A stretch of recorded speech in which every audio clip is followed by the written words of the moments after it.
En el día de hoy vamos a hablar acerca del retiro programado, el cual es una modalidad pensional del régimen de ahorro individual con solidaridad. En este régimen,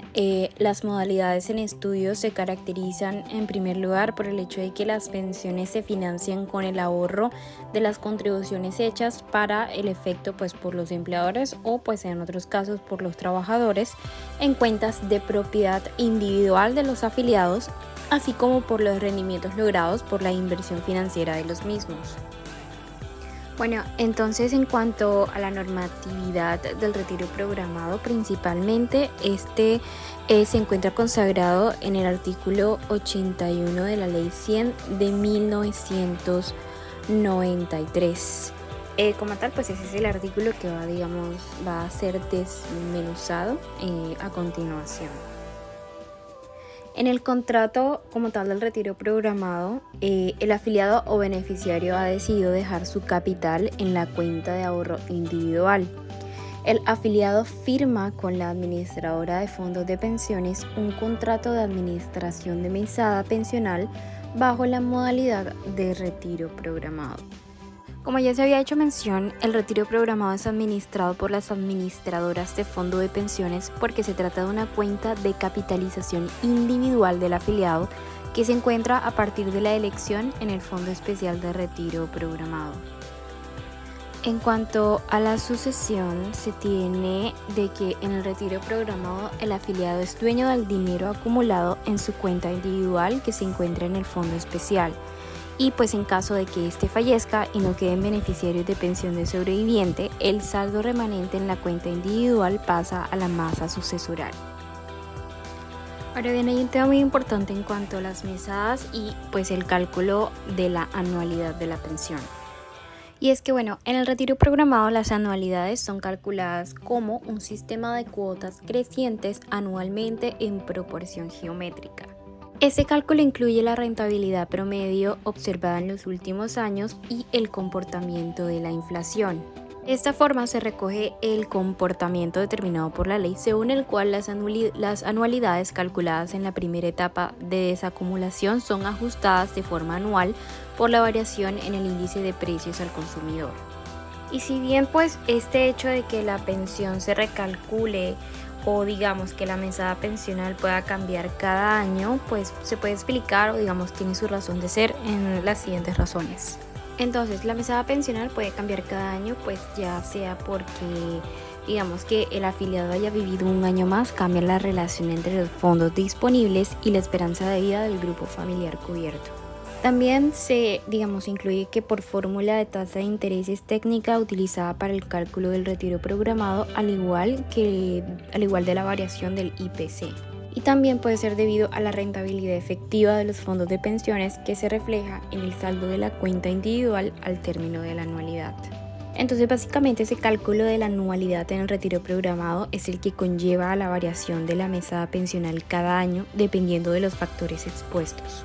Ahora bien, en cuanto al reajuste de la mesada pensional, como ya se ha señalado, en el retiro programado el valor de la pensión aumenta o disminuye año a año. Esta variación será dependiendo del rendimiento del portafolio de inversión escogido por la administradora de fondos pensionales. Entonces, en este caso, el riesgo financiero ya sea de que disminuya o aumente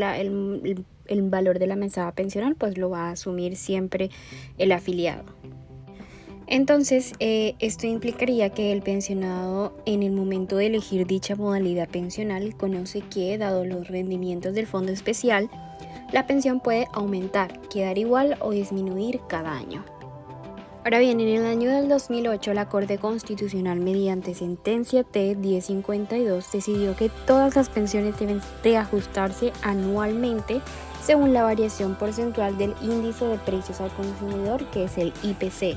aun cuando, como se ha manifestado frente al retiro programado, este está ligado a la rentabilidad acumulada. Este reajuste anual genera un problema en el retiro programado. Y es que este reajuste anual implicaría que Además, de los factores externos que determinan la variación del monto pensional, el retiro programado, también se puede reajustar, esta pensión, lo que podría entonces ocasionar una disminución más rápida del capital, es decir, causando una descapitalización. Y pues a pesar de que este reajuste anual cause que se acaben, los montos de la pensión o el capital de la pensión, la Corte Constitucional confirmó su posición frente al tema en la sentencia T020 del 2011,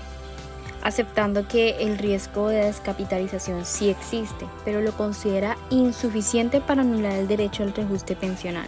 por cuanto en caso de que ocurra dicha circunstancia de descapitalización, o por lo tanto si el capital llegase a ser insuficiente, la administradora de pensiones o de fondos de pensiones tiene que contratar una póliza de renta vitalicia. Por esto de que los afiliados del régimen de ahorro individual que decidan elegir el retiro programado deben conocer los riesgos de su elección. Por esa razón deben de ser informados periódicamente sobre los saldos de su cuenta de ahorro para que decidan si permanecen en el régimen de retiro programado o se trasladan al régimen de renta vitalicia. Además, en esa sentencia T020 del 2011 se desprende que está prohibida la congelación o reducción de las mesadas pensionales e incluso el aumento por debajo del IPC en el plano mediático. En cambio, está permitida también la reducción en el mediano o largo plazo, incluso hasta el monto mínimo aceptado por la ley. Entonces, en el retiro programado estamos frente a un punto en el que se enfrenta la protección cercana del pensionado a que se le reajuste la pensión contra el detrimento o disminución de su capital para la época de envejecimiento mayor. Porque si lo que se pretende con el reajuste de las pensiones es proteger a la persona de la tercera edad frente a la devaluación, en el retiro programado el reajuste se efectúa sobre el propio capital acumulado, lo que implica que como la misma se liquida de manera anual, el reajuste a la mesada pensional disminuye el capital a futuro y con ello la mesada pensional, presentándose así la vulneración a la dignidad humana y al mínimo vital y móvil.